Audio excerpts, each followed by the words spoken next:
السلام علیکم ناظرین، صبا نیوز میں خوش آمدید۔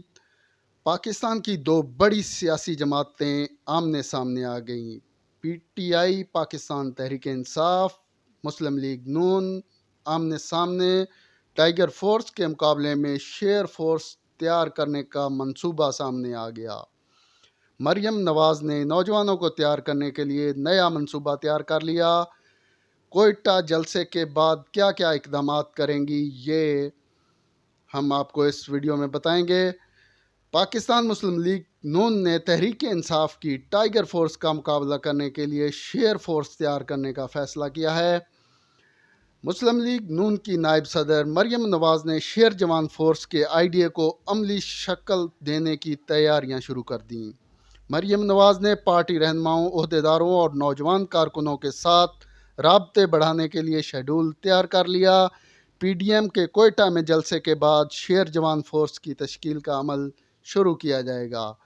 مریم نواز نے فیصلہ کیا ہے کہ وہ ملک بھر میں یونیورسٹیوں، کالجز اور پیشہ ورانہ تعلیمی اداروں کے طلباء و طالبات سے ملاقاتیں کریں گی۔ مریم نواز پڑھے لکھے نوجوانوں سے ذاتی طور پر ملاقات کر کے فورس میں شمولیت کی دعوت دیں گی۔ ملاقات میں مریم نواز طلباء کو ملکی صورتحال اور نون لیگ کے بیانیے ووٹ کو عزت دو پر قائل کریں گی۔ مریم نواز طلباء و طالبات کے ساتھ فکری نشستیں بھی کریں گی، جن میں طلباء کو نواز شریف کی آئین، جمہوریت اور پارلیمنٹ کی بالادستی کے لیے جدوجہد سے آگاہ کریں گی۔ منصوبے کے مطابق شیر جوان فورس کا دائرہ کار 4 صوبوں آزاد کشمیر اور گلگت بلتستان تک بڑھایا جائے گا۔ انتہائی اہم خبر ہے ملکی صورتحال کے حوالے سے، جس میں 2 سیاسی جماعتوں کی فورسز تیار ہو جائیں گی، تو پھر ان کا کیا نتیجہ ہوگا؟ یہ آپس میں دست و گریباں ہوں گے یا یہ اپنے فلاحی منصوبوں کی طرف توجہ دیں گے؟ مریم نواز کے منصوبے کے مطابق جو شیر جوان فورس تیار کی جائے گی، وہ مسلم لیگ نون کے بیانیے کو ملک بھر میں پھیلانے کے کام کرے گی۔